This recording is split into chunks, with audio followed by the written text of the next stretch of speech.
Buenas tardes, bienvenidos. Esta es nuestra última sesión, ¿no? Conversatorio de este año. Tenemos la fortuna de tener dos invitadazos. En esta ocasión vamos a platicar, ¿no? Vamos a generar una dinámica que, bueno, en realidad lo va a hacer Mar, va a generar esa dinámica para que todos intervengamos. Tenemos dos invitados, voy a presentarlos. La dinámica de hoy es para platicar acerca de, más allá de las primeras letras, que bien lo decía hace rato Mar, que se puede ligar que estuviera en la sesión anterior, ¿no? La educación y la alfabetización. Voy a presentar primero a Claudia Olvera González, nacida en la CDMX, madre de dos hijos y abuela de dos nietos. Cursó la licenciatura de Ciencias de la Comunicación Social en la Universidad de Anáhuac y tiene la especialidad de Tecnología Educativa. En Estados Unidos tomó cursos de caricatura política, comunicación política y propaganda, así como historia de Nueva Orleans, precisamente en la Universidad de Nueva Orleans. Al regresar a México, su carrera laboral tomó rumbo hacia la capacitación y la docencia. Entró a laborar en CECOFI como jefa del Departamento de Estudios de Capacitación y responsable de la programación de las actividades del CENDI, es decir, Centro de Desarrollo Infantil, que atiende a los hijos de las madres trabajadoras de los 45 días a los 6 años. Trabajó en el Colegio de Bachilleres Plantel 5, yo también estudié. Sí, a lo mejor trabajó esa vez en Medina. Como maestra de taller de lectura y redacción, pues hay un asistente en el círculo de lectura, voy a abrir un paréntesis, que coordinamos los jueves y los viernes, y ella también trabajó, ella se llama Silvia, no recuerdo qué otro lo recuerdo, pero también trabajó como docente, también dando lectura y redacción. En el plantel. Una de esas, las dos fueron maestras, ¿no? Sí. En el colegio Eton fue profesora a nivel preparatorio de español y literatura. Cambió la manera tradicional de enseñar creando planes para fomentar la lectura. En el Liceo Franco Mexicano trabajó por 36 años desempeñando labores de docente. Colaboró en creación de planes y programas de estudio armonizados español y francés, y fue coordinadora en el área de español. Preparaba a los alumnos para los exámenes de Francia, que les permite obtener el BAC, un certificado francés para seguir sus estudios en las mejores universidades europeas. La SER le otorgó la medalla al mérito docente, reconocimiento que se le da a los profesores destacados que ponen en práctica estrategias que aporten mejoras en el aprendizaje de los niños. En 2011 recibió la medalla al mérito del gobierno francés como caballero de la Orden de las Artes y las Letras por la creación del programa de estudios armonizado francés-español. Fue un trabajo en el que se analizaron ambos programas de estudio, por un lado el de la SEP y por otro lado el del Ministerio Francés de Cultura. Ojalá que ya lo haya leído correctamente para encontrar coincidencias y divergencias, y así elaborar un nuevo programa donde se complementan o se comentarán y reforzarán todos los contenidos. Bienvenido, vamos a dar una aplauso.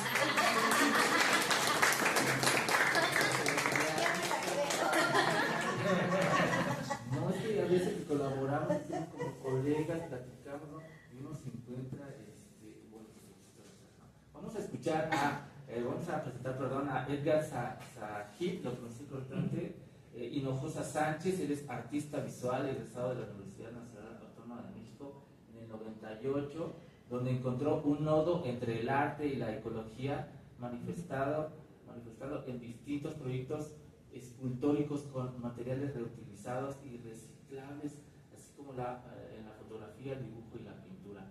Dentro de dicha disciplina se ha desenvuelto como docente desde 2018, otro docente, ¿no? También que uno nos llenamos de docentes desde el nivel primario hasta el bachillerato, también el bachillerato, miren, en asignaturas relacionadas con las artes plásticas, diseño urbano y talleres de arte con materiales reciclables, tanto en instituciones privadas como la Universidad IMCA, o públicas como el Faro de Oriente y la Secretaría de Cultura del Gobierno del Distrito Federal, ahora Ciudad de México, y el Colegio de Ciencias y Humanidades Plantel Oriente de la UNAM. En conjunción con la creación y docencia artística, desde 2019 a la fecha ha desempeñado una labor docente en distintos programas de licenciatura como Ciencias del Deporte, Ingeniería en Sistemas Computacionales, Psicología, Mercadotecnia, y Administración, impartiendo distintas asignaturas en el área de humanidades tales como clásicos de la filosofía, ética, axiología y antropología filosófica, donde ha puesto en práctica lo aprendido en la maestría en bioética, cursada en 2017 a 2019 en el Instituto Politécnico Nacional, obteniendo el grado de maestro en bioética.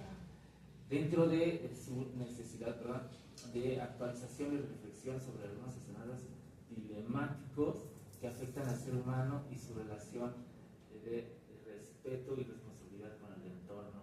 Ha tomado diversos cursos con temáticas como la bioética y el medio ambiente, bioética y sexualidad, el arte como una práctica que conecta a las personas con su entorno, educación y medio ambiente, educación y sexualidad bioética y la educación como nuevo ciclo, entre otros.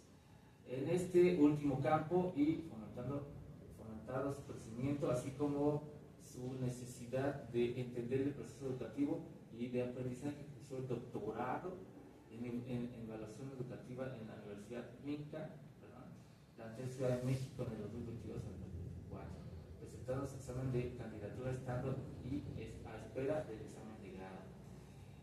Actualmente es coordinador del control escolar de posgrado en la Escuela Superior de Medicina del Instituto Politécnico Nacional, así como asesor de tesis de posgrado y profesor de la asignatura de odontología médica impartida en la especialidad de medicina forense del IPN. Es decir, personajazos. Es una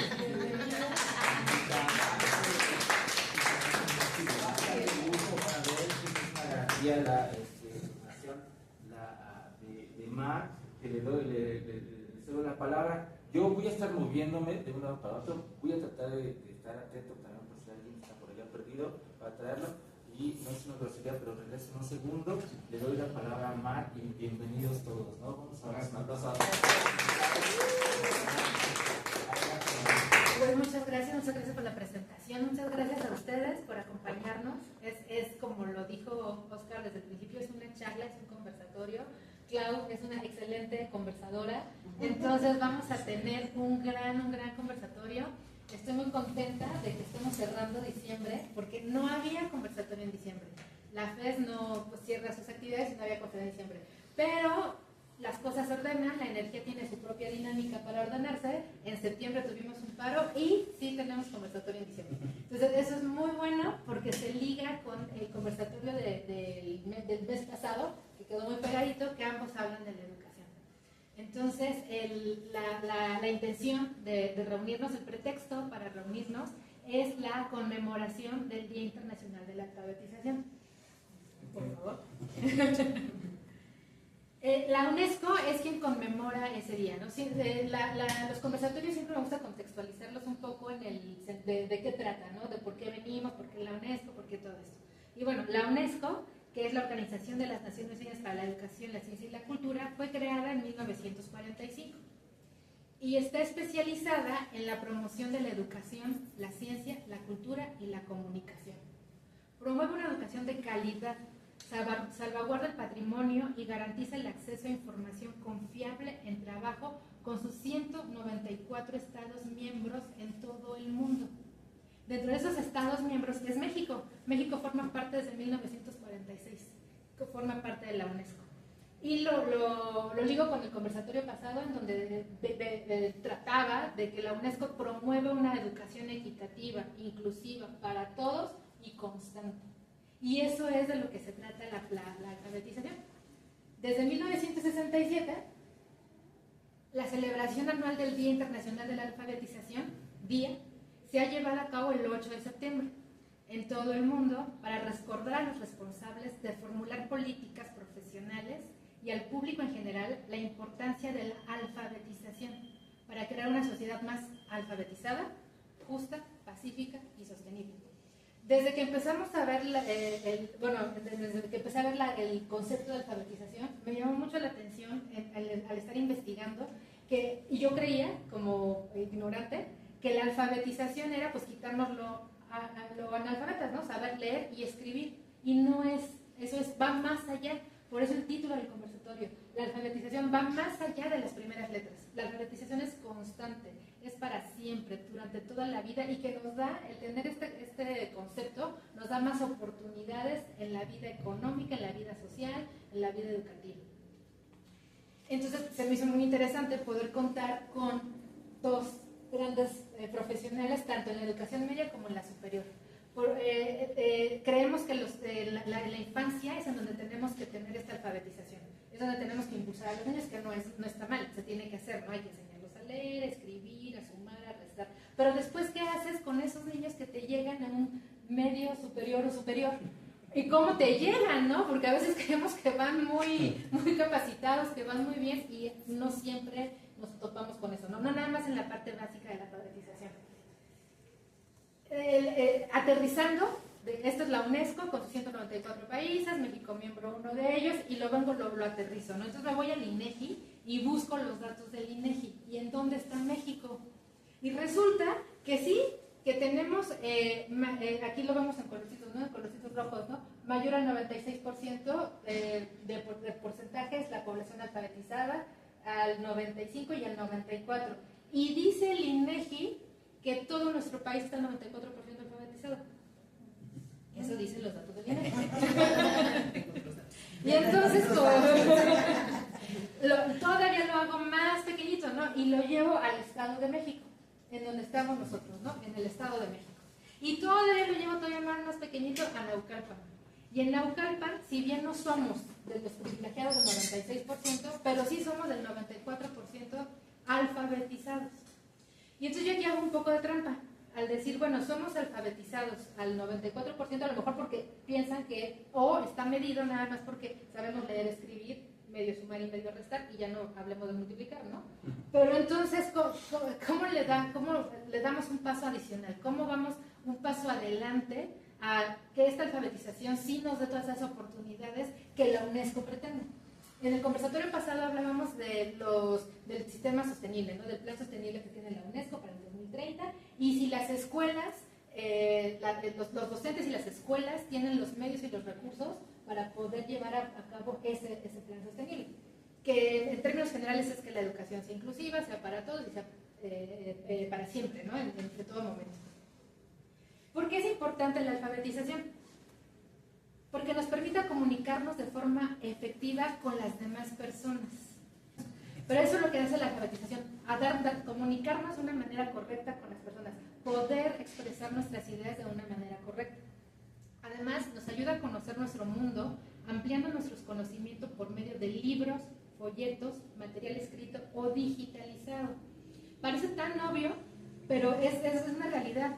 Nos llega, la información nos llega escrita, tenemos los libros, tenemos ahorita los medios de comunicación, incluso el conversatorio, como Cauda siempre nos los recalca y nos los dice, la FES sirve como una locación para llevar a cabo esta conversación, pero realmente la difusión se hace a través de las redes sociales. Estamos grabando el conversatorio que después se difunde y llega a muchísima gente. ¿Por qué? Porque ya estamos en una era digital, en una era en donde tenemos que salirnos nada más del estándar. Pero los libros, los folletos, todo eso nos sigue nos aporta información. Y con este preámbulo voy a lanzar la primera pregunta a nuestros participantes. ¿Crees que la alfabetización va más allá de las capacidades básicas de lectura y escritura?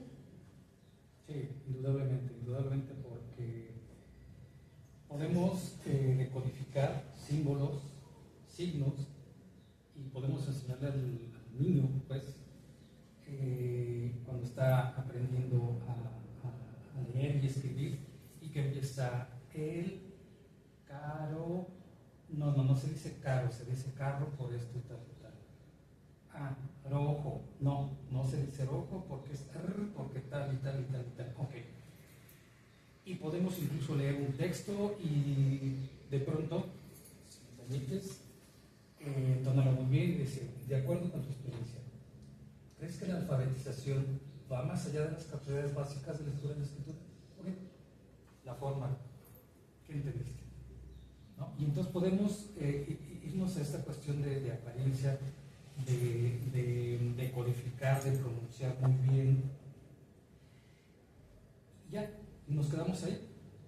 Y como Bismarck, pasa primaria, pasa secundaria, pasa medio superior, llegan a posgrado incluso, y no son capaces de comprender o de entender o de seguir una simple instrucción. Y ahí es donde viene la comprensión de lectura, y que no solamente es de codificar, sino exactamente ir más allá de las primeras letras, de nuestras primeras oraciones, de nuestras primeras peticiones, negaciones o afirmaciones, y entender no solamente lo que podemos leer, sino también lo que podemos escuchar, ver en esta cuestión de era digital, e irnos, ya sería bastante ambicioso, pero ¿por qué no?, al metalenguaje, ¿no? Pero sí, efectivamente, irnos más allá de estas primeros pasitos que dan los niños, y que no solamente se queden en esa transcripción, sino que vayan, incluso que el ser humano vaya a la interpretación. Claro. Bueno, yo me fui un poquito más atrás. Inicialmente se decía que eran analfabetas los que no sabían leer y escribir, y después se fue agregando las 4 operaciones básicas, como tú lo dijiste: sumar, restar, dividir y multiplicar. Y hoy en día somos analfabetas si no sabemos seguir las nuevas tecnologías digitales, porque se han agregado 3: la alfabetización digital, la alfabetización mediática y la alfabetización crítica, que personalmente es la que más me gusta y mucho más me parece. La alfabetización digital, pues, es la capacitación, la capacidad de una persona para llevar a cabo diferentes labores a través de un medio digital. Pues, utilizamos la computadora, tecleamos, hacemos operaciones, celular, pero bueno, eso necesitamos, como dijo el compañero, un pensamiento crítico para saber qué información bajo, qué información analizo, qué información me sirve, ¿no? Entonces, ese es como que las 3, tanto la digital, la mediática y la crítica, en algún punto se encuentran.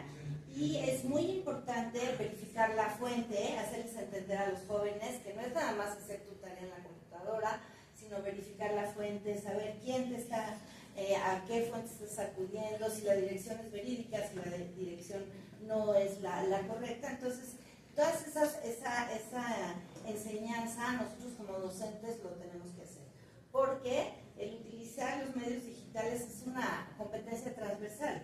Tanto el de matemáticas, el profesor de arte, la profesora de español, todos en algún momento la tenemos que utilizar. Entonces, yo creo que nuestra labor es hacerles ver que no es nada más prender la computadora, no es aplicarle al chat GPT para que salga un trabajo, sino tenemos que ver y ser nosotros responsables de lo que estamos haciendo, cómo lo mandamos, de qué manera lo mandamos y quién es la fuente que nos está dando la información. La siguiente, que es la alfabetización mediática, es la capacidad de acceder, analizar, evaluar, crear y participar de manera crítica en los medios de comunicación y los contenidos que circulan en ellos, reconociendo la intención detrás del mensaje. Eso me parece muy importante. Todos los Twitter, todo lo las que redes sociales, viene de las redes sociales, y sobre todo darles a los jóvenes estrategias para que se defiendan de todo esto que les llega por las redes. Ahora estamos conscientes que desde los 8 o 9 años los papás les están dando un celular y porque te dicen, pues es para que me hables, para poderlo localizar.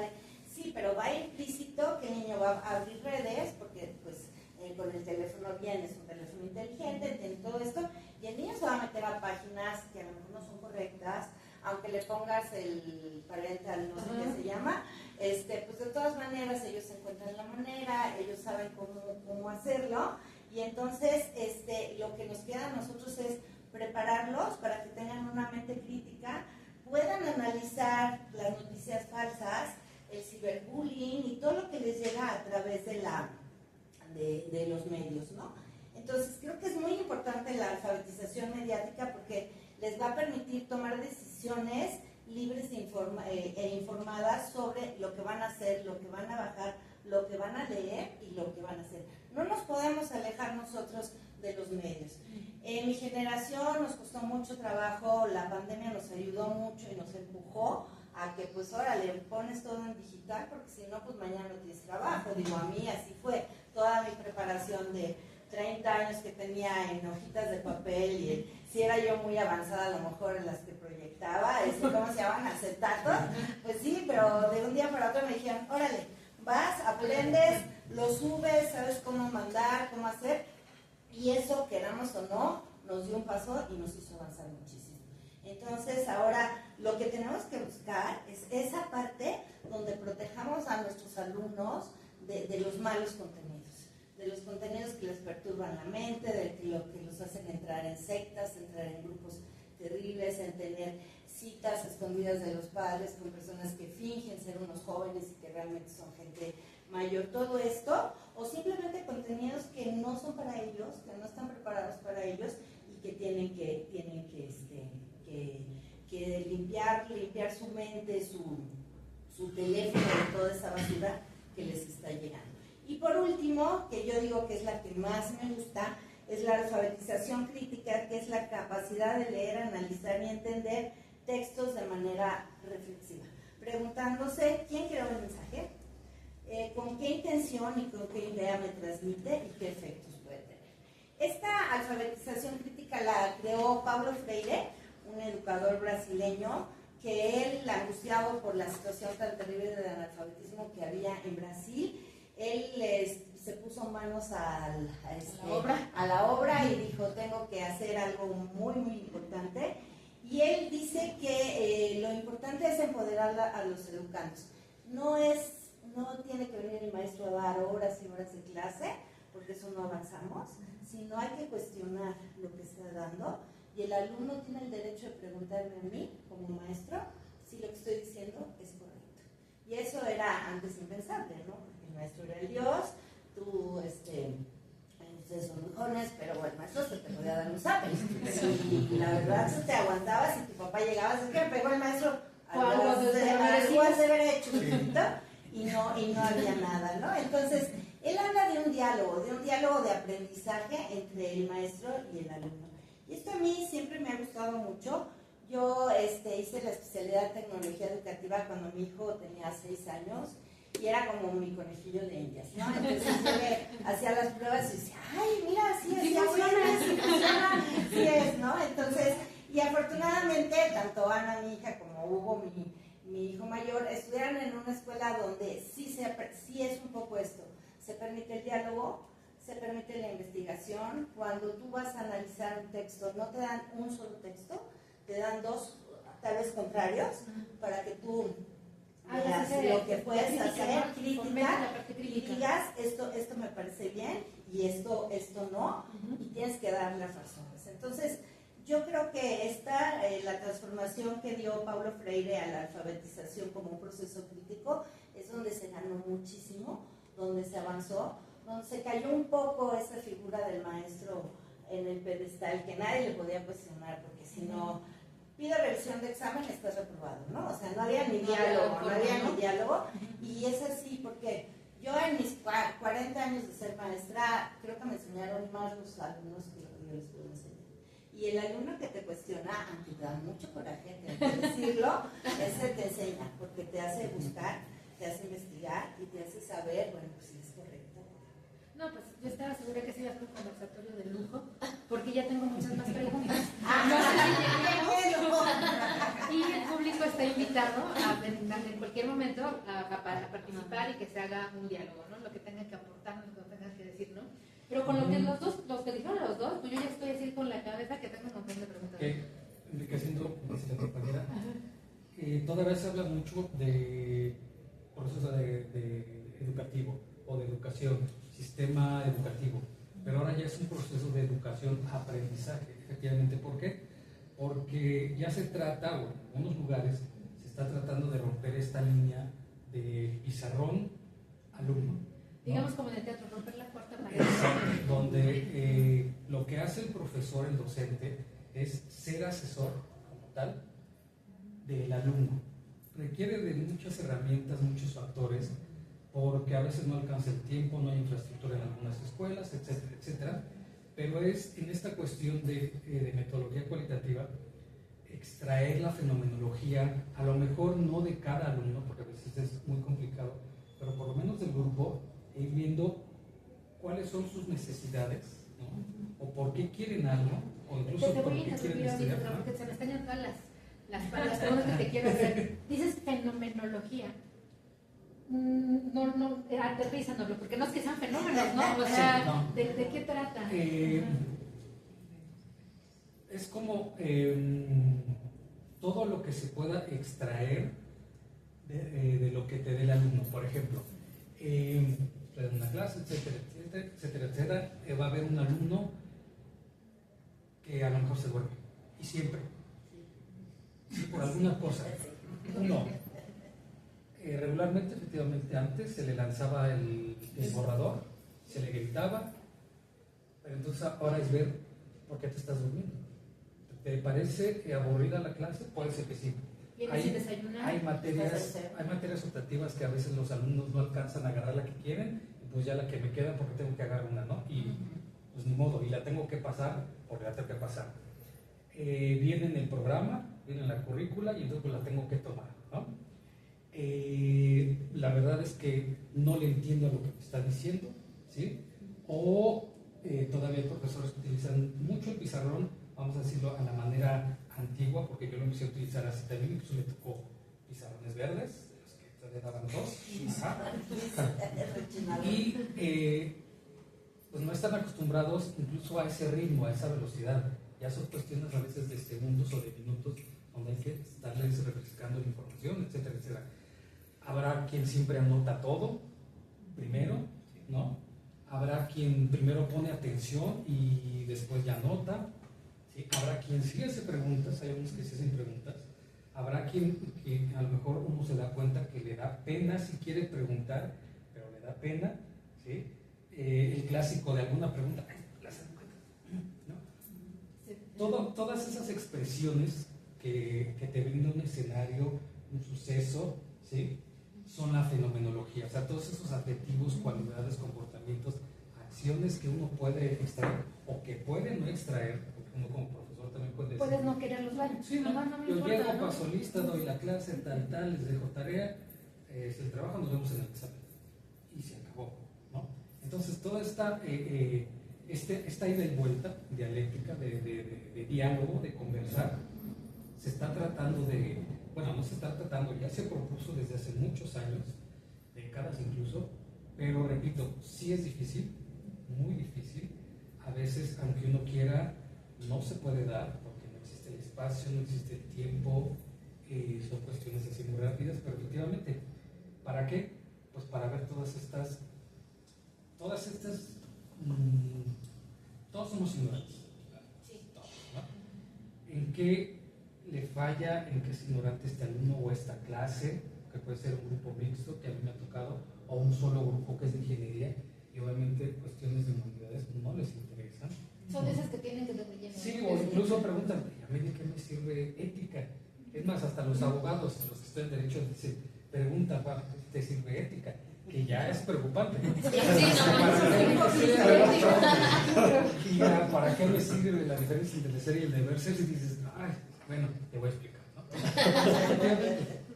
Y rompiendo esto y haciendo esta ya separación, pero que sea como vasos comunicantes entre docente y entre alumnos, efectivamente se puede llegar, es el compañero del conversatorio, a esta cuestión crítica. Si no, vamos a seguir como exactamente figuras de que lo que yo digo es lo que es y se acabó, ¿sí? Aunque ustedes encuentren bibliografía o libros actualizados, ¿sí? La verdad es que son miles los que salen y no los podemos leer todos en nuestra disciplina, y sí te puede llegar un alumno muy enriquecedor. Yo comento eso al final de los cursos. Tú me vas a exponer un tema que te gustó, es más, si encuentras un libro que contradiga todo lo que dije, mejor, pero lo vas a exponer y vas a decir por qué, porque efectivamente ahí es donde uno también aprende. ¿Y si te has encontrado con alumnos así? Solamente una que fue exactamente en la pandemia, que incluso su presentación, porque obviamente tuvimos como profesores que aprender estas nuevas tecnologías que ya las ocupábamos, pero las ocupábamos nada más como sustituir el pizarrón, ¿no? Pero no es eso. parte, y uno aprendió eso. Y se veía que vivían en una unidad. Yo les digo, lo puedes hacer en PowerPoint, en audio, en video, en cuento, como tú te sientas bien, ¿no? Y se metió al carro de su papá con un libro y dice, mira, este es el libro tal, me gustó por esto y esto y esto, lo estoy haciendo aquí este video, porque pues, en mi casa pues, hay mucha gente, bla, bla, bla. Y ahí se puso a decir y dice esto y esto y esto sí va, esto me parece que me da más posibilidades sobre lo que dijo Kant y bla, bla, bla, bla. Entonces, y aparte, ella expresándose en un lugar que se sentía cómoda, que no era rígido para ella, y ahí es donde efectivamente uno aprende que si uno también cede en esta cuestión, y yo no soy el que sabe todo, y hay que romper esta barrera, se encuentra uno con estas fenomenologías muy enriquecedoras para uno. Ay, pues qué padre, muy enriquecedor. Yo voy a utilizar también en mis clases esto de fenomenología, de observar qué es lo que está pasando. Y digo también lo que nos comentabas hace un momento con lo que Claudia está diciendo, ¿no? Dices, encontrar las negaciones y afirmaciones y el pensamiento crítico. Y yo creo que ustedes son unos grandes docentes, los conozco como personas y son grandes personas, pero ¿cómo motivar a los jóvenes? ¿Cómo hacer? Ustedes tienen ya la intención, ustedes sí quieren que aprendan, que sean críticos, ustedes sí quieren que tengan esas negaciones y afirmaciones. Me gustó muchísimo porque van más allá de nada más querer enseñarles a leer, escribir o a que tengan un grado académico, ¿no? Sino a que incluso se conozcan ellos mismos, ¿no? Y la crítica no nada más va a lo que te están enseñando, sino también hacia ti. Esta pregunta no la tenía yo preparada, pero me surgió con lo que nos están comentando, ¿no? ¿Cómo se pueden motivar o cómo no desilusionarse también ante estas situaciones, ¿no? Del quehacer diario, de que te enfrentas con pocos o muchos alumnos, no importa, pero cada uno es un ente distinto. A mí me pasaba, yo para primero de prepa siempre, yo trabajé en el sistema francés, entonces es muy diferente a lo que es el sistema mexicano, y yo siempre tomaba la lectura de 100 años de soledad en primero de prepa, porque me parecía que es un libro grande, es un libro con el que yo trabajo muy despacito, porque no me gusta, ahí está 100 años de soledad, termínenlo y indigestados y no entienden el árbol genealógico y es una cosa horrible, ¿no? Entonces tengo todo un estudio sobre 100 años de soledad, entonces los voy dando poco a poco, ¿no? Entonces pues llevo años trabajándolo y maestra, es maravilloso y me encanta y te los encuentras y ay, usted me abrió un mundo, no sé qué. Pero 5 años para atrás, vamos a poner un poquito antes de la pandemia, empecé a encontrar, no me gustó el libro. Ay, bueno, dame razones, ¿no? Como les dijo, siempre hemos sido una clase abierta, una clase en la que me puedes decir, no me gusta, pero dame razones. No es, ay, porque es muy grande y porque mi abuelita me dijo que no lo iba a entender, no, eso no lo acepto, dame razones. Porque García Márquez es un pederasta. Pómbale. Entonces te quedas así y dices, ¿cómo? Sí, porque el coronel se casa con una niña de menos de 13 años, tiene que esperar a que arregle y luego la embaraza siendo una niña, tiene unos gemelos y se muere. Y Amaranta se baña con su sobrino. ¿Qué pues dices ante eso? Pues es cierto, o sea, tú ya les ponderaste el libro, les dijiste que es una maravilla, el premio Nobel acá, pero ellos ya traen otro bagaje, ya traen otras cosas. Entonces te enfrentas a eso y tienes que dejarlos que ellos den su opinión. Habrá otros que te digan dentro de la misma clase, en la clase 28, habrá otros que digan, no, pero es que hay que entender que está escrita en 1960 y tantos y que y la historia habla del siglo XIX, principios del XX, y son cosas que se usaban en los pueblos. O sea, tienes que dar todo un bagaje cultural, tienes que decirles que finalmente una obra está inmersa en un tiempo, un espacio, y que lo que en ese momento era permitido, a lo mejor ahorita no es permitido. Pero eso entonces, es bueno, nos aparece un juicio porque tienes la apertura, o sea, porque tuviste la apertura de que te contaran, es que es un pedal, a ver, pero ¿por qué? Cuéntame, ¿no? Y no cerrarte y no negarte a lo que está sucediendo y efectivamente, ¿no? Contextualizar. No, perdón, me estoy pasando. Mi hija, no me la voy a poner de ejemplo, trabaja con chiquitos y les enseñó la canción de Cri Cri, de ahí viene la O, una gorda y otra flaca, y le dijeron, Ana, no puedes hablar del peso de las personas. O sea, estamos hablando pequeñitos, ¿no? Porque ya está. chiquititos, porque ya está. Eso era impensable para mi época, tu época, bueno, Cricri era, y a ella ya le dijeron, no, Ana, no puedes hablar de que uno es gordo y otro es flaco, eso no es correcto. Entonces, todo cambia, todo evoluciona, y los que nos dedicamos a la educación sabemos que como empezamos dando clase no es igual No es lo como mismo. terminamos, ni tu misma mentalidad, ni tu misma manera de pensar. Tú ya estás en un nivel profesional, como dices, ¿no? Los que están estudiando para ingenieros, los que están estudiando para abogados. Cuando te enfrentas con alumnos que todavía no saben sus negaciones y afirmaciones, cuando todavía les cuesta desarrollar ese pensamiento crítico, ¿cómo actúas? ¿Cómo haces? Bueno, primeramente siempre en todas mis clases hago, la primera es como clase de escaneo, que es un método de tanto de aprendizaje como pedagógico, donde, ¿por qué estás aquí? ¿No? Es una pregunta muy complicada. Y me he encontrado con casos muy buenos de personas que dicen, es que yo siempre quise estudiar esta carrera en esta escuela. Ah, perfecto. Y la revisé y vine y pregunté y me dieron un espacio con las instalaciones. Qué bueno, ¿no? ¿Te sigue gustando hasta ahorita? Sí, perfecto. Hasta el hecho de, no, pues, mis papás me dijeron, tú vas a estudiar esta carrera en esta escuela. Y se acabó. O sea, no tienes derecho a decidir, ¿no? Ahorita que estoy dando clases de odontología médica a los médicos que van a ser próximos médicos forenses de la Fiscalía de la Ciudad de México, ¿por qué los trajo? Porque es todo un grupo de la Fiscalía. ¿Por qué están estudiando la verdad? Los quieren su título o la promoción. Ajá, primero, o los enviaron a estudiar porque necesitan firmar un documento, un dictamen como especialistas, por cuestiones legales, o por qué. Y pues, lo primero, efectivamente, los mandaron, hicieron el convenio con el Politécnico porque necesitaban tener esa responsabilidad legal de especialistas médicos forenses para los dictámenes que se hacen. No podían ser simplemente médicos generales, ¿sí? Porque se les vienen casos abajo, etcétera, etcétera, ¿no? Cuando en esa primera clase que siempre doy, trato de ver qué te gusta, qué no te gusta, cuál es la música, tal. Desgraciadamente, estas estadísticas que estaban aquí sí están muy maquilladas, ¿sí? Simplemente Guerrero y Chiapas son los estados con más analfabetismo horrible, ¿no? No alcanzamos ni el 60, ¿no? A lo mejor dando billetes sí, pero la verdad es que sumando todo, el norte, los de abajo, los de centro, no alcanzamos.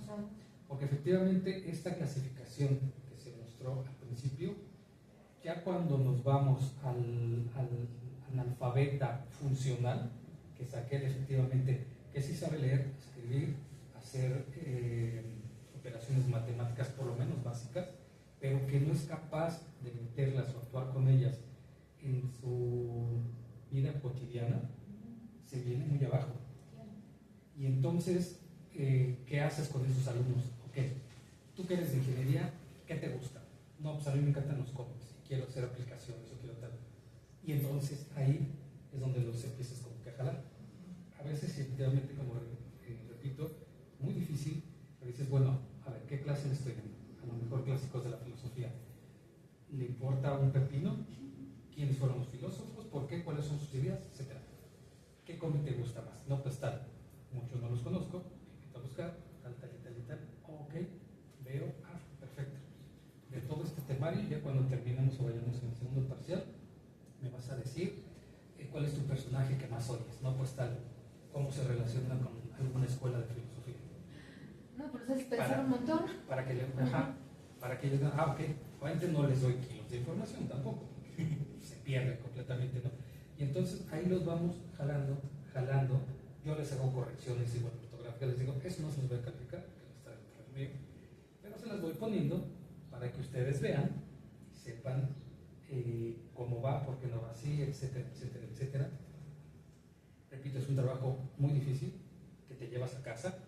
O sea, tú das una hora, hora y media en clase y son otras 3, 4 de estar revisando.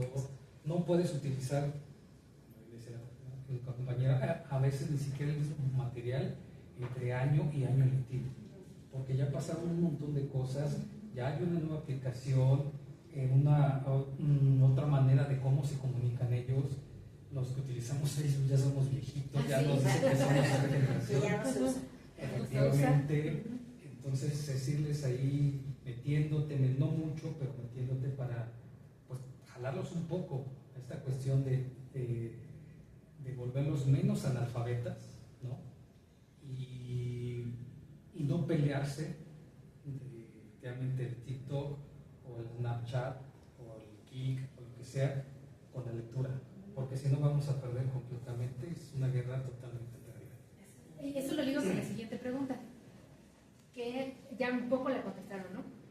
¿Qué técnicas has empleado con tus alumnos para fomentar una alfabetización funcional, que ya nos lo mencionaron, ¿no?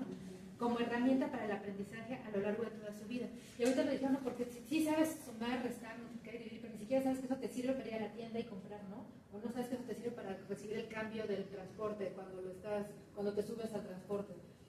Entonces, ya lo mencionaron muchos de ustedes, pero... Ahorita vimos un ejemplo muy claro cuando dijeron 1-3. Y que, a ver, 1-3 o 5-15 es del 5 a 15. Incluso si te vas a una impresora y le pones 5-15, te va a imprimir de la 5 a la 15. A la 15. No la 5 y la 15. Y eso es muy básico. Entonces, si quieres solamente el 1 y el 3 es 1,3. ¿No? Y estas cuestiones que a veces nos vamos y que nos perdemos, porque efectivamente, incluso los de otra generación ya somos parte de esta aceleración, de esta dinámica rápida, que a veces ni siquiera leemos, sobreleemos y sobreentendemos. Y ya cuando nos damos cuenta, decimos, no, pero ¿qué decía? Ah, no, que era la puerta a la derecha. O sea, cuestiones así tan básicas, Sí. que de pronto, o sea, hasta uno ya se ve comprometido, pero que inevitablemente uno tiene que decir, a ver, espérate, tranquilo, sí, vamos a utilizar mejor redes, vamos a utilizar esto, pero ahorita me va a salir este parrafito nada más. Y casi a veces, como niños de primaria, ¿de qué color era la pelota? ¿Cuál pelota? La que acabas de leer. Es que eso que estás diciendo, yo, todos los medios y todo es una maravilla y todo, pero justo lo que apoyan lo que estás diciendo, la base y lo que nos va a hacer progresar, bajo mi punto de vista, es la lectura de comprensión. En el momento en el que entendamos cómo leemos, qué leemos, como dice el compañero, dónde estaba la pelota roja, dónde estaba, eso va a facilitar. Pero ellos todo lo quieren encontrar ya con la píldora que les dé la solución. Entonces, en eso sí creo que los maestros debemos de ser muy, muy exigentes en leer. Aunque sea, como dice el compañero, un parrafito, lo que sea, pero leer, entender qué es lo que me está diciendo, cómo lo está diciendo, quién es el emisor, cuál es el mensaje, en qué tiempos verbales está escrito, por qué está escrito en presente y no en pasado, pues porque es un diálogo y lo otro es una narración. O sea, todas esas herramientas que nosotros como maestros les daremos es lo que va a sacar adelante a nuestros alumnos. Y yo, perdón, siempre pienso que le dejamos muchísima responsabilidad a los maestros. O sea, que todo el maestro, ¿no? Sea en el medio en el que estemos. ¿Y qué pasa en la casa? ¿Qué pasa en casa cuando pues, hacen su mejor esfuerzo y llegan y no lo puedes replicar? Es que ahí hay una corresponsabilidad muy pesada, porque si uno que estudió dentro de cierta disciplina, para dar ciertas clases con cierta metodología, herramientas, etcétera, a veces le complica, uno dice, bueno, ok, no conozco, no sé qué grado académico tenga el padre y la madre, de dónde venga, cuál es esta situación socioeconómica, ¿no? A lo mejor están haciendo todo el esfuerzo o tienen una economía que les permite meter a sus hijos en una escuela privada, ¿no? Por esta cuestión de significado social, pero no sabemos hasta dónde llegaron académicamente los papás. Y qué capacidad tengan también para seguirle el ritmo o a lo mejor o para asesorar a su hijo. Y qué, se oye muy trillado, pero qué tantas actividades tengan laboralmente los papás y el tiempo, ¿no? No, y actualmente Si más. quieren ¿no? hacerlo. Sí, que ¿no? les ponen Sí. en casa, pongan a sus niños 15 minutos de comprensión de lectura. Pues sí, pero a lo mejor, y todavía tradicionalmente, la mamá es la que está en casa y a lo mejor está trapeando, lavando los trastes, haciendo algo propio, ¿sí? Que le tocó o que se lo impusieron, etcétera, etcétera, y que también a lo mejor está dispersa, ¿sí? O que a lo mejor efectivamente está muy estresada y le regaña al niño y le pega y porque eres menso, porque no entiendes, bla, bla, bla. Nosotros, yo me considero un ignorante en cuestión digital, ¿sí? Y si me ponen una prueba, me ponen como niño chiquito con alguien que sí sabe, yo creo que me va a aplicar la misma, como eres menso. Pues sí, Eso sabes. porque no le sé como tú le sabes, ¿sí? Me sé de otras cosas, pero de estas la verdad es que porque no tengo tiempo, porque a lo mejor no es lo mío. Y entonces efectivamente esta carga que tiene que ser una corresponsabilidad, efectivamente a veces no tenemos tiempo como profesores o como institución de ver quién está poniendo al niño o a los hijos, que a veces son 2 o 3, poner a leer 3 niños en una casa, ponerle atención a uno a lo que otros entreténganse con algo acá, y luego el segundo es tu turno, y luego ya vete, y luego el tercero ven. No Les es... voy a contar una anécdota de eso de la parte para que te sirva en tu futuro, ¿no? Una de mis hijas estaba chiquita, tenía como 6 años, 7 años, y ya estaba aprendiendo las operaciones, ¿no? Matemáticas. Y entonces, pues yo, queriendo ser una mamá que le pone atención y que vamos a ver para qué te sirven las matemáticas, vamos a jugar al restaurante. Sí, ella encantada, ¿no? Yo voy a hacer la del restaurante y tú vas a ser la cliente. Muy bien. ¿Qué le voy a servir? Yo lavando trastes, haciendo comida y ahí jugando en la cocina, ¿no? ¿Qué le voy a servir? No, pues quiero una sopa, su sopa. ¿Y qué va a querer de guisado? Una milanesa. ¿Cuánto es? Le digo, son 35.50. Y agarra sus billetitos de juguete que tenía, los tira, va por una hoja, corta una hoja y me escribe en un papel 35.50. No. Aquí está. Le digo, pero es que esta denominación no existe. ¿No existe? No. Solamente hay billetes de 10, de monedas de 10 y de 20. Agarras de 20. ¿Cuánto le tengo que dar de cambio? Quédese con la propiedad. Entonces, no hallaba yo cómo convencerla que las matemáticas le funcionaban, porque tenía una salida, porque ya tienen tanta información a su alrededor, ya tienen el internet, las caricaturas lo tienen, que yo no conseguía cómo convencerla de que las matemáticas le iban a servir. Claro. Y esa parte... Yo tengo una pregunta, si se puede. Sí, claro, adelante. Creo que es una realidad que de las últimas generaciones para acá cada vez les es más complicado, más que nada a los niños, aprender y comprender una lectura o un conocimiento nuevo. Desde su punto de vista como educadores, ¿ustedes qué creen que se puede hacer el día de hoy para que esto no siga empeorando en las siguientes generaciones? Pues mira, yo creo que sí, de alguna manera la cosa ha empeorado, pero por otro lado ha mejorado, porque tienen otras salidas, tienen ellos mucha más información de la que nosotros tuvimos o de la que tienen sus papás en ese momento, porque, pues digo, normalmente en el medio en el que nos desarrollamos, pues tienen tablets, tienen alguna computadora, los dejan entrar a la computadora a jugar, a hacer todo eso. Entonces, yo creo que en la medida, y es un poco lo que se estaba diciendo, en la medida que haya una vigilancia, porque puede ser que el papá pues no tenga un nivel educativo muy importante, pero pues sí puede con él empezar a descubrir tal vez cómo son los animales, cómo pueden encontrar información que le guste de volcanes. Pablo, mi nieto, por ejemplo, le encantan las piedras, entonces saber que si es una pilita, que si es una amatista, todo esto, pues no creo que mi hijo sepa mucho del tema, pero sí se mete tal vez con él en la computadora o se mete a buscar o todo esto. Yo creo que bajo mi punto de vista ya como pues persona que ya educó a 2 hijos y ahora está viendo el desarrollo de sus nietos, yo creo que aquí es mucho lo que los padres se involucren.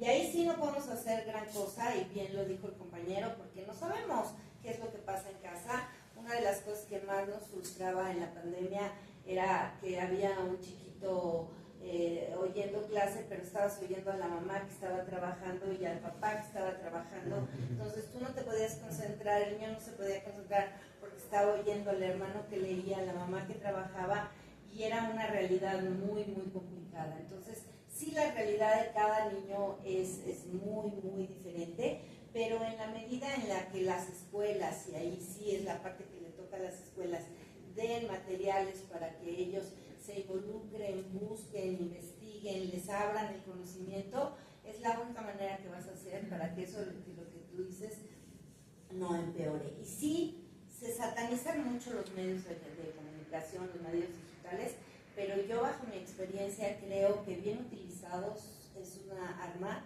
que nos ayuda muchísimo en el aula. Nosotros en la escuela en la que yo estuve, por obligación desde sexto de primaria necesitaban tener una laptop que se las vendían a un precio muy accesible, y yo teniendo una clase de español con una laptop de 28 alumnos, yo podía poner el diccionario de la Real Academia, podía tener un libro que podíamos bajar todos al mismo tiempo y todos leer y todos hacer una tarea sobre ese libro. Claro, que con 28 alumnos yo tenía que tener un programa que se llamaba para estar viendo que no hubiera el que estaba jugando un videojuego, el que estaba haciendo otra cosa, pero sí es un aliado, pero no es que le prendas la computadora y ahora sí me voy a poner a calificar los exámenes que debo, ¿no? Sino tienes que estar ahí y tienes que hacer que de alguna manera ellos busquen esa información y tengan, yo creo que lo que más te va a ayudar siempre como maestro es despertarles la curiosidad. En el momento en el que tú despiertes la curiosidad en el alumno, se la va a contagiar al papá, se la va a contagiar a una tía que le haga caso, una abuela que lo ayude, y eso lo va a ayudar a poder trabajar bien. Gracias. Bueno, No, esto, uno no pelearse con las diferentes posibilidades que tenemos de percibir. Al final de cuentas, los seres humanos somos más visuales que otra cosa, ¿sí? Pero como coloquialmente se nos enseña, de manera básica tenemos 5 sentidos. No vamos a bloquear de manera voluntaria alguno mientras los tengamos, y no nos podemos pelear, como dije hace rato, la lectura con otras cosas. Vamos a perder, desgraciadamente, ¿sí?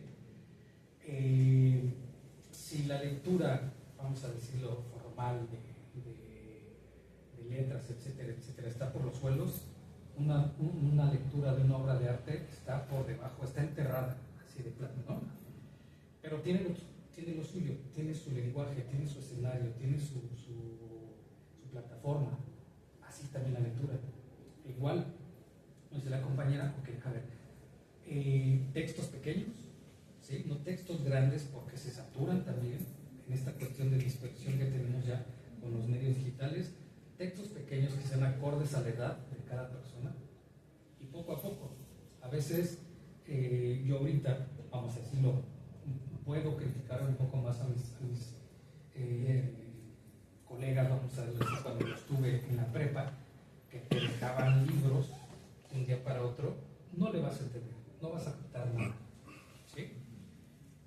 Textos pequeños, párrafos pequeños, a lo mejor un capítulo.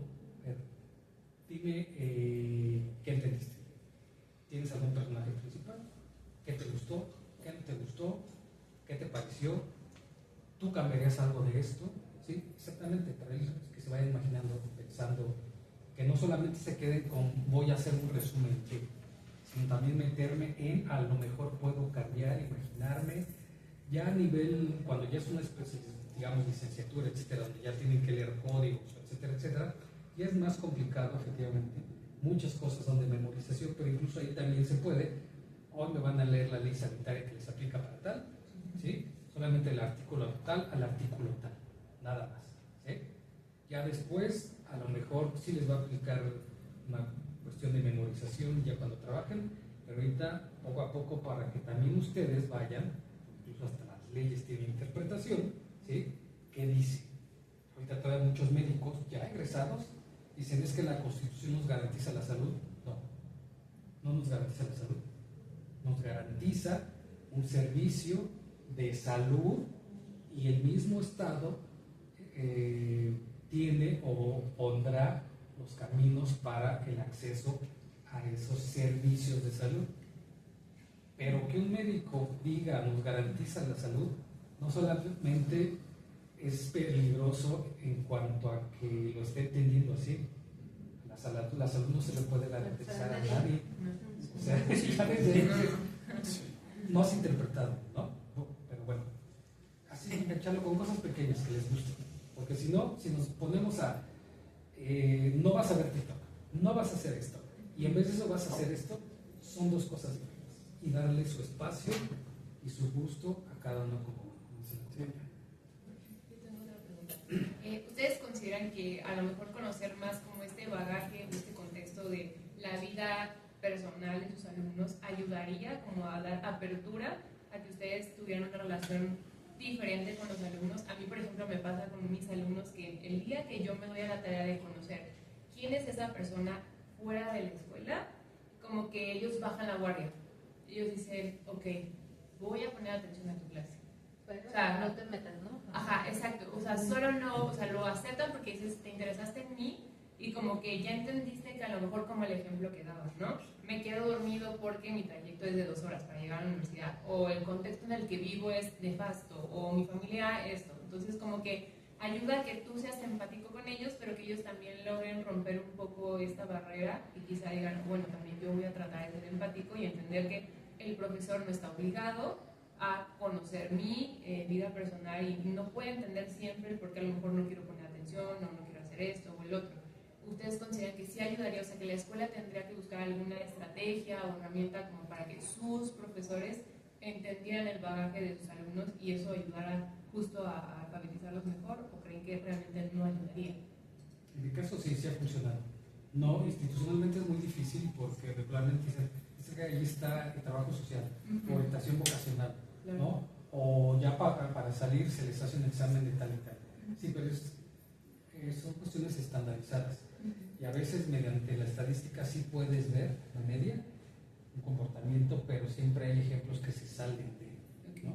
Y entonces ahí, efectivamente, por lo menos en mi caso sí me ha pasado que después de clase hay alumnos que se acercan y dicen, oiga profesor, yo tengo una duda sobre esto, sobre su vida, no quiero estudiar esto, yo quiero estudiar guitarra, yo quiero música, pero ¿qué cree que así, así, así? Y en relación a la materia o a la que es ética, ¿qué debo hacer? ¿No? ¿Cómo le hago por esto? A mí me gusta darles tiempo porque yo también aprendo, obviamente. Efectivamente rompen esa barrera e incluso ya en clase empiezan a ser más preguntas. Y entonces pues se hace más dinámica, menos aburrida, menos estandarizada y que uno esté hable y hable y hable y hable. Si nos vamos a los inicios de la alfabetización, en cuanto a edad de los alumnos, ahí es difícil, bueno, no es la misma relación porque son niños, la energía es mayor, su dispersión es más, su iniciativa para jugar es más, o juegan a otras cosas que no juega un adolescente o un joven, o incluso un adulto, pero también para eso existen ciertos métodos dentro del juego, que tenemos una capacidad innata de los mamíferos, donde tú puedes ver qué le gusta o qué no le entiende, o porque todavía hay niños que ya saben escribir, pero ponen significa. Entonces están escuchando significa y escriben significa y no ponen significa, ¿no? Por algo. Puede ser que nada más esté escuchando algún problema o sea nada más esas dos palabras que traen problemas, ¿no? Y entonces ponerle, ok, a ver, ¿y por qué esto? Y entonces tú vas escuchando y vas viendo tal y tal. Es diferente, sí, se requiere de otras cuestiones, más pesado, ¿no? Muy pesado, pero sí yo recomendaría, o por lo menos yo sí digo que funciona. Pues yo te diría que con niños más chicos, con adolescentes sobre todo, y a lo largo de todo el tiempo que trabajé en la educación, antes se podía. Ahora hay muchas reglas, muchas cosas que no te puedes acercar, que no puedes tú decir que el niño, porque siempre están atrás los papás, los psicólogos de la escuela, no, eso no puedo intervenir, pero tú estás viendo que el niño es maltratado tal vez en su casa, entonces no podemos intervenir. Una vez tuve un caso de una niña que la golpeaba el papá y el director me dijo, sí, usted tiene toda la razón, pero yo no puedo intervenir. Esto no es nuestro campo, vamos a sacar a los papás y que sea a través de la psicóloga que esto se vea. antes sí se acercaban a ti, te contaban, te decían su vida y tú pues, podías ayudarlos, darles consejos. Ahora siento yo que desde el punto de vista de adolescentes es mucho más difícil. Cuando ya son mayores de edad y se acercan a ti es diferente, pero cuando hay atrás unos papás y una posible mala interpretación de lo que tú estás diciendo o haciendo, sí puede ser complicado para ti, para tu carrera. Yo voy a también a contribuir a la respuesta. Entré en un programa del municipio de Tlalnepantla para capacitadores y talleristas. Entonces entras a un concurso, llevas tu currículum y entonces ya te seleccionan, ¿no? Para dar talleres. El municipio te paga, pero tú das los talleres, las personas que se incorporan al taller es gratuito, porque es un beneficio del municipio de Tlalnepantla. Bueno, hago mi trámite, entro y sí fui seleccionada, ¿no? Para dar talleres de literatura. Pues muy bien. Entonces tiene que venir a su primera capacitación. Pues voy a mi primera capacitación. Y un abogado, muy bien vestido, de muy buena manera, pero muy amenazante, nos dijo todas nuestras obligaciones y nuestros pocos derechos. Y dentro de las muchas obligaciones que teníamos, y nos dio, mira, aparte hasta la anoté, ¿no? Los artículos de la ley y todo, en donde yo para lo que me postulé y lo que iba a dar a adultos, no iban a ser adolescentes, eran adultos mayores de 18 años. Entonces, en la ley, el artículo está ahí, dice que el tallerista, el facilitador, el maestro no puede involucrarse más allá en la vida personal del alumno. Y nos dio ejemplos, e inclusive ustedes pueden ver que tienen un grupo y hay una persona que siempre va, que es muy puntual, es muy dinámico, aporta y todo, ¿no? Y de pronto deja de asistir. Entonces ustedes, pues por la buena relación, para que siga llegando a clase y todo, pues le marcan, ¿no? O le mandan un mensajito, ¿no? Oye, Julián, ¿estás bien? Te mando la tarea, ¿no? Hoy no te vi en clase, te extraño en clase. Dice, eso es acoso. Y ustedes pueden estar sujetos a demandas. Entonces queda estrictamente prohibido que tengan ninguna comunicación extraoficial con sus alumnos. No pueden abrir grupos de chat, no pueden abrir nada que no sea porque la institución les esté diciendo. Y entonces levanta la mano una persona y le pregunta, oiga, pero por ejemplo, ya vi que no, yo no puedo, ¿no? Y en el caso de que me esté agrediendo un alumno, por ejemplo, a mí me pasó que llegaron 2 chicas mayores de edad alcoholizadas. Entonces, ¿qué tengo que hacer en ese momento? De muy buena manera, las tienes que invitar a que se salgan, pero si no se quieren salir, las tienes que dejar ahí. Sí. Porque entonces estás invadiendo y estás haciendo, tú eres el acosador, tú eres el que está invadiendo una frontera. Entonces, pues sí se complica mucho. O sea, la propia dinámica actual nos está dificultando el podernos acercar a las personas cuando quieren tener. Si son niños, pues imposible, ¿no? Porque eran sus papás, ¿no? Y si son adultos, tú también tienes que interpretarte de una manera de que hasta dónde intervengo para que no se sienta acosado, ¿no? Y entonces ya viene mucho la relación que tienes con tus propios alumnos, supongo, ¿no? Sí. Aquí viene mucho al caso alfabetismo crítico, o cómo podemos más allá de las primeras letras y del lenguaje, porque efectivamente en evaluación educativa no solamente se ve la calificación y se acabó lo que aprendió, sino es desde que inicia un programa o una asignatura o una escuela, cuál es el objetivo de formar, ¿no? Si se necesita, no se necesita, conforme a lo que quieres llegar, ¿qué vas a hacer, no? Y en todos los métodos, lineamientos, objetivos generales, particular, misión y visión, que está muy de moda, cuando viene esta cuestión de formación del individuo en educación, tal, ahí, para nosotros como docentes, ya la tenemos ganada. Porque dice la palabra formación, educación del individuo, del alumno, para una visión, para un objetivo. Pues si te dicen, es que tú no puedes meterte en la vida privada, no puedes saber, sí, aquí lo dice. Ahora, no le voy a mandar mensajes a las 12 de la noche a una mujer, es más, ni a un hombre ni un compañero, primero porque ya es fuera de clase. Si acaso nada más para cuestiones académicas, les mando esta clase y se acabó, ¿no? Y efectivamente también no estar insistiendo en cosas que a lo mejor la persona no quiere soltar o decir. Tal vez escanear dentro de esto que repito, fenomenal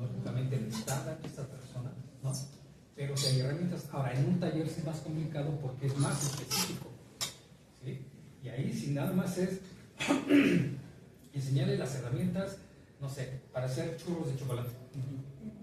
Lo único que tienes que enseñar es la receta de churros de chocolate y se acabó. Ahí sí, ya es atar más de manos a la persona.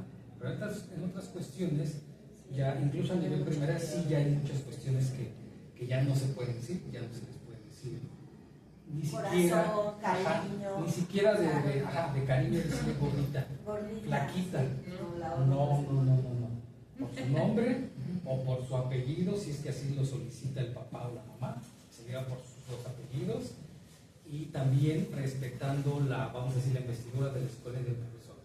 Obviamente, no creo que sea el caso, pero no se le puede decir amo, mi señor, no, o sea, sí, aunque algunos quisieran. porque sí se han dado casos. Yo tenía muchos de esos. Sí, entonces también al papá decirle, ok, le voy a decir, ¿por qué nombre? ¿Carlos o Alberto? Carlos Alberto, ok. Y si le puede decir Sandoval Jiménez también. Yo así le digo, y así le voy a pasar lista y así lo voy a nombrar. Perfecto. No le voy a decir niño, ni gordito, ni chaparrito, ni primor, ni dulzura, ni criatura, nada. ¿Sí? Así hay muchos candados, pero también en esta cuestión crítica, como docentes, ¿no? Y como formadores o como asesores, leer y efectivamente, porque esto nos lleva a otro tema o subtema. Si no sabemos leer a lo que tenemos derecho y obligaciones, es como si no existieran los derechos, porque no los conocemos.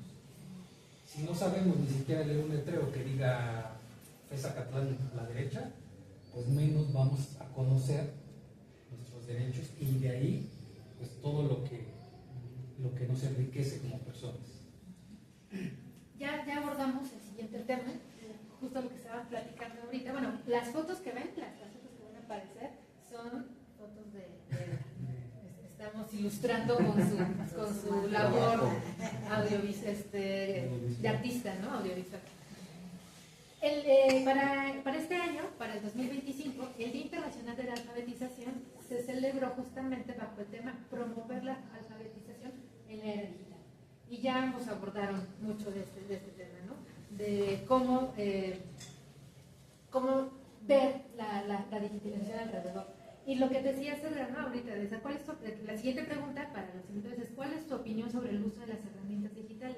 Y tú dijiste algo muy importante, me gustó lo que dijiste, Edgar, de que tú eres un analfabeta en la parte digital, pero no estás peleado. O sea, no tú es así como esa... Ajá. Sí, porque al final de cuentas ya es parte de nuestra vida.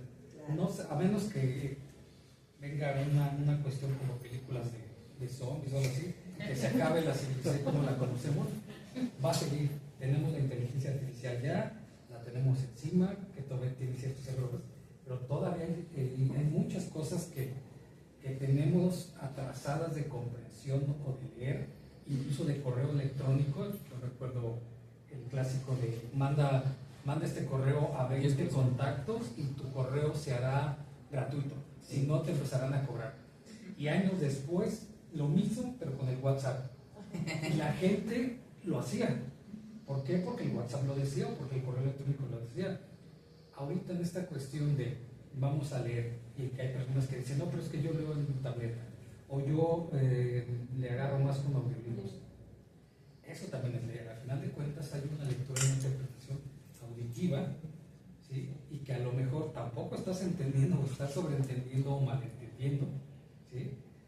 Pero que ya están ahí las herramientas, y son herramientas, hay que tomarlo como herramientas. Y yo sigo diciendo lo mismo, la lectura es una con los libros, ¿sí? Y esa no la podemos pasar a medios digitales. El medio digital tiene que ser una herramienta para ayudarnos a alfabetizarnos en cualquier medio, en el que sea, ¿no? En digitales o visuales, auditivos, etcétera, etcétera, porque si no, pues nos vamos a desfasar los seres humanos. Yo creo que acá hay algo muy importante y eso le toca a las autoridades, ¿no? La capacitación de los maestros para la utilización de los medios digitales. Mi generación, o sea, pues no nos creamos en esto y tuvimos que entrar como sea, como dije, en la pandemia, reparando aquí, haciendo todo esto. Pero sí creo que es obligación de las escuelas, de dar la capacitación con todas las nuevas tecnologías que hay y tal vez, pues no quiero decir obligar, pero sí pedir que los maestros tomen esas capacitaciones. Porque ¿cómo llegas tú a utilizar los medios digitales?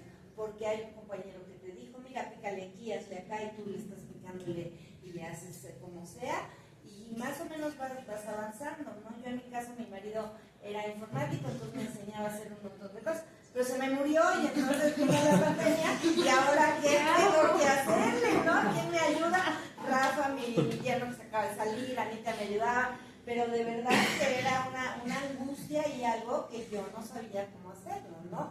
El otro día Ana, mi hija, se rió porque llevé mi impresora con toda la impresora a que le cambiaran el cartucho, pero la llevé con todo a la tienda porque yo no sabía cómo hacerle. Entonces, sí, esa parte de la capacitación, y creo que es obligación de las instituciones dar esos cursos de capacitación para las nuevas tecnologías, porque verdaderamente son unos grandes aliados cuando uno lo sabe poner.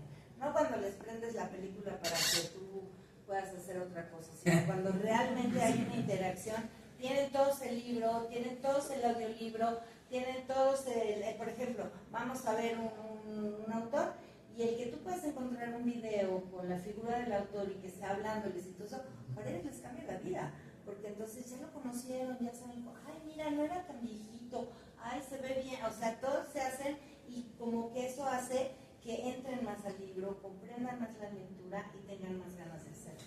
Pero si no los capacitan, pues sí, es muy complicado. Yo recuerdo en la pandemia, justo en la pandemia, estaba dando un taller aquí en la FES con una filósofa, una doctora de filosofía, muy capacitada, es buenísimo. Pero nos viene la pandemia y nos van a todos a casa y entonces nos vamos a clases virtuales, ¿no? Inclusive los talleres de la FES.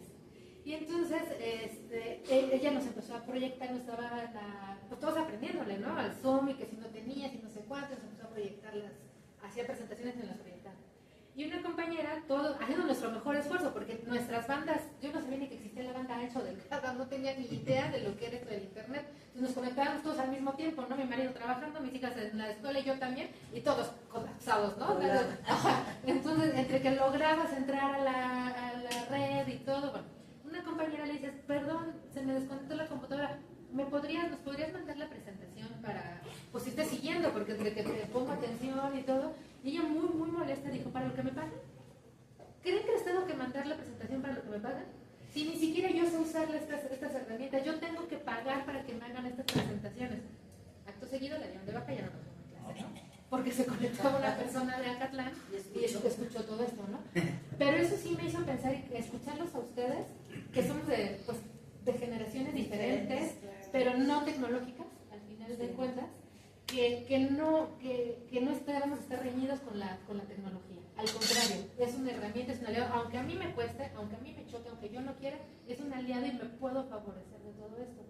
En el conversatorio pasado también uno de los asistentes dijo, es como, yo me imagino que a Gutenberg le pasó, cuando él trajo la imprenta, dijeron, ¿qué te pasa si todo es oral? Aquí la tradición es satanizaron a Gutenberg. Sin embargo, pues se le hizo caso y gracias a toda esa tecnología estamos aquí, a esa tecnología del momento, ¿no?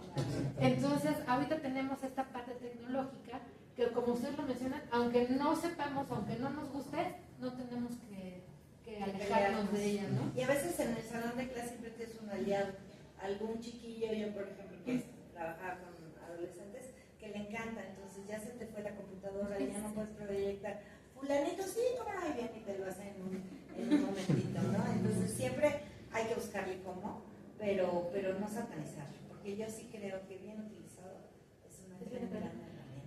Lo que comentabas de los audiolibros. Tengo una amiga que es escritora, ella es escritora, eso dedica, ¿no? Entonces me decía, ¿leíste fulano de tal libro? No sé tanto. Me imagino, ¿a qué hora te da tiempo de leer todo eso? Pues mientras estoy en el coche.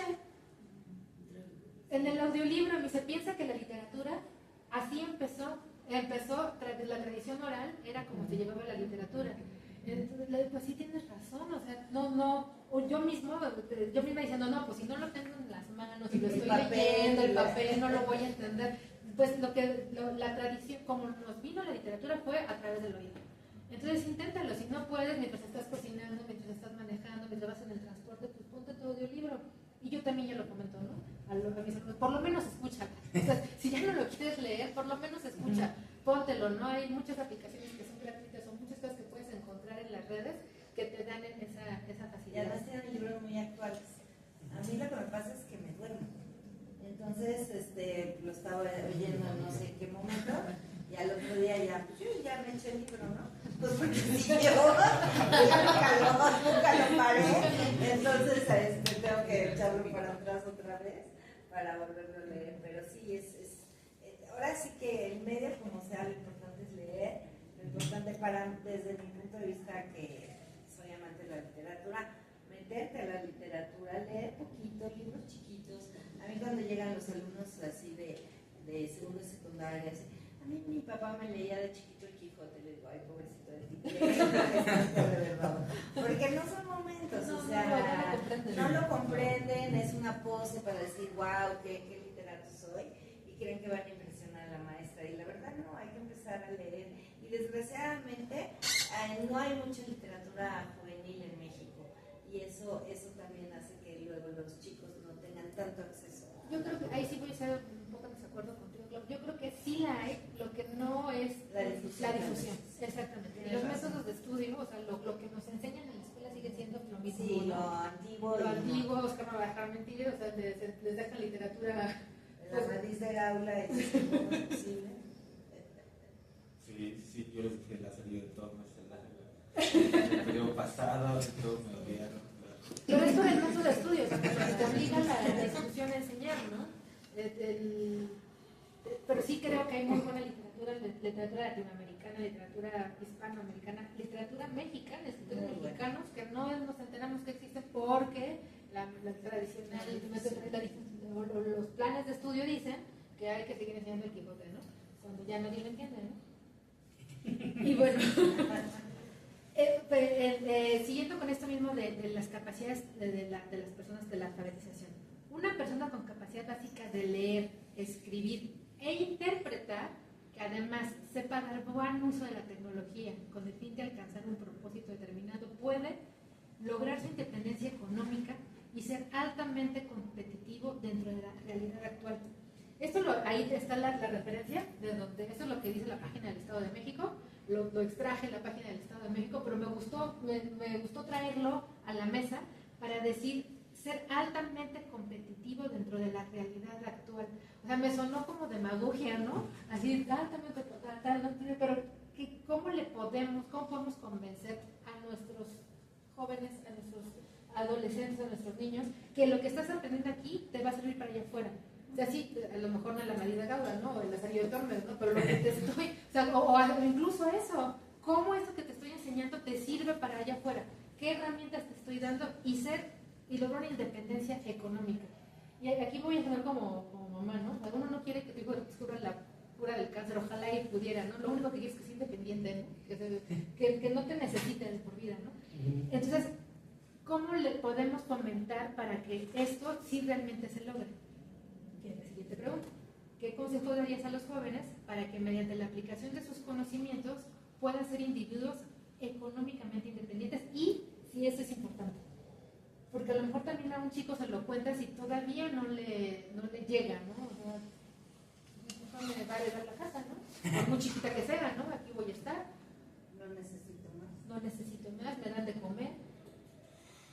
Pues siendo realistas, desgraciadamente porque la realidad no es tan dulce como a veces nos las pide cuando somos niños, de por lo menos generación que con una carrera ya vas a tener un futuro y tal y tal. Y conforme vas creciendo te vas dando cuenta que no. Entonces, ¿qué tienes que hacer? Bueno, primero, esta es de competencias y competitividad, pues viene de la Segunda Guerra Mundial, ¿no? Desde la Segunda Guerra Mundial. En Europa imponen una ideología, una política económica, educativa, tecnológica, etcétera, etcétera, etcétera, donde toda siguen pintando esta cuestión de para que tengas un futuro brillante tienes que estudiar. Primero, vivimos en México, un país muy corrupto, desgraciadamente, donde muchos empleos a nivel privado o público te caen por conocidos o por familiares o porque tuviste suerte, ¿sí? puedes presentarte con 3 maestrías y 2 doctorados y un postdoctorado y te van a decir, ok, va, pero te vamos a pagar tanto. Y muchos se decepcionan porque dicen, híjole, estudié 15 años y me fui a Europa y tengo miles de herramientas y me van a poner a cargar base de datos. No es lo mío, yo estudié para esto y esto y esto. Pero si les pones la realidad como es a los alumnos y le mira, ok, no vas a estudiar, no quieres estudiar, perfecto. Pero este papelito y esto que vas a aprender y estas habilidades y estas técnicas y estas herramientas te van a abrir a lo mejor otras 2 puertas. ¿Sí?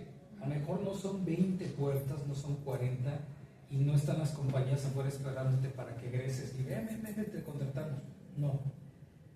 Pero mientras menos herramientas tengas, menos capacidad tengas, tajantemente para que no te engañen, te vas a poder desenvolver. ¿Sí? Estas mismas herramientas, la comprensión de lectura y tal, te va a dar un desenvolvimiento mayor que el que no las tiene. Ya tú sabrás si te sigues preparando o te quedas aquí, pero vas a tener nada más una puerta o una ventana que a ver si se abre. Sí. Ya con esto vas a aprender más cosas, porque realmente, no sé, un abogado no solamente se va a litigar, puede hacer diferentes cosas. Un médico no solamente puede ser cirujano, puede ser partero, puede ser anestesiólogo, puede ser bla, bla, bla, bla, ¿no? Internista, etcétera, etcétera. Entonces, te va a abrir un montón de posibilidades más y ya de ti dependerá si las sabes también aprovechar. Si no, pues mira, quédate con tu bachillerato, quédate con tu secundaria, pero pues aquí tenemos la realidad. Ya después... ¿Sí creen que la educación les abra más puertas? Pues cada vez se están topando más con esta cuestión y más con los influencers, con todo YouTube, con un montón de cosas, y que dicen, pero atrás de un influencer o de la cotorriza hay 100 que no pegaron y que tuvieron que dedicarse a otra cosa. ¿Sí? ¿Por qué? No fue por la mercadotecnia, no fue por esto, fue por otras cosas. ¿Sí? Y ellos no estudiaron para ser youtubers. ¿Sí? Sí, o sea, son ciertos factores que a veces se oye feo, pero a veces es porque coincidieron ciertos factores en tu vida y tal. Y si a esos 10 factores le aumentas o le pones la cereza del pastel de estas otras herramientas que te da la educación, el saber leer, el comprender, el discernir, el irte al metalenguaje, pues es una herramienta más. A lo mejor no te va a resolver la vida, pero te va a ayudar Para mucho. mí es un poco más difícil desde el punto de vista porque yo los tengo más chicos. O sea, pero por ejemplo para los del tercero de prepa siempre era la plática de la carrera que es. Y para mí, y siempre se los dije a todos, es un tiempo de madurez. O sea, ¿por qué tengo que estudiar una carrera? Porque tienes que madurar, tienes que recibir conocimientos que de algún momento, algunos te van a servir, no todos te van a servir, pero vas a aprender a conocer, a relacionarte, a cumplir, a hacer trabajos con un formato así, y a lo mejor lo que estudias no vas a trabajar en eso, es una realidad, porque yo estudié comunicación y acabé en educación, tú eres ingeniera y estás, escribes muy bien, entonces sí realmente esa parte sí hay que venderles esa realidad, que es un tiempo en el que pasas, en el que conoces, aprendes, maduras y a lo mejor todo lo que estás estudiando en ese momento no lo vas a aplicar y vas a aplicar algunas cosas que viste en un momento dado que tal vez no le diste tanta importancia, ¿no? Entonces, porque así es la vida y así tiene que, finalmente así acaba siendo y no venderles la idea de que, cuando acabes ya sabes, como dice, va a haber 8 compañías esperando, ¿no? Entonces, sí, por ahí es un poquito eso. No, justo estaba pensando en que era más como comentario o pregunta, pero relacionado a que muchas veces las habilidades blandas justo son herramientas que como tal nos enseñan, pero que te abren pues, muchas puertas y que puedes tener todo el conocimiento, es como los extremos, no puedes tener toda la técnica del mundo o no, y también si te contratan por tener las habilidades, pero no tienes el conocimiento, pues a largo plazo tampoco va a ser sostenible, ¿no? Yo creo que igual a la educación en general es como un factor, no sé qué piensen, como importante para desenvolverte como en, sí, en cualquier ámbito. En la vida. Sí, hay una, en la evaluación educativa, hay de hecho un libro que se llama ¿Por qué los estudiantes de 10 trabajan para los de 6? Estudiantes que tienen una capacidad a veces innata de relacionarse o del poco conocimiento que tienen, ¿sí? Que adquirieron, lo saben utilizar, y los que se aprendieron todo el manual de no sé qué, o son introvertidos, o se paralizan, o no saben para dónde ir, o un montón de cosas, ¿no? Incluso los factores económicos, familiares, etcétera, etcétera. Pero como estas personas que no le pusieron mucho peso a su calificación académica, ¿sí? Aprendieron, vamos a decir coloquialmente, cómo está el business en este mundo, ¿sí? Y dicen, lo poco que aprendí sobre ingeniería, arquitectura, medicina o contaduría, ni siquiera me titulé, pero esto poco me está sirviendo para desenvolverme en un montón de escenarios, de compañías, con amigos, de personas que ponen una microempresa y que les va muy bien y dicen, pues no soy godín, no tengo prestaciones, pero ¿para qué quiero prestaciones? Estoy a gusto, convivo con mi familia, lo poco que aprendí lo estoy desarrollando, me busca para que les lleve su contabilidad a profesionistas que no tienen tiempo porque son investigadores, cualquier otra cosa. ¿Tienen resuelta la vida? Sí. ¿Son felices? No lo sé. Pero son esas, efectivamente, puedes tener millones de herramientas y no las vas a utilizar todas. Sí, es muy difícil que un profesional, es más, un bachillerato técnico utilice todo lo que le enseñaron, ¿sí? Porque es demasiado, muchísimo. ¿Sí? No puede trabajar de chofer y también de mecánico y también de no sé qué y de evaluador y de... No, es demasiado, ¿no? Entonces, lo poco que puedas aprender o que aprendiste, también saberlo desarrollar, ¿no? Saber ser crítico con lo que te enseñan y te están dando en esta cuestión de lectura y decir, pues ¿qué crees de todo este temario que me dieron de esta asignatura?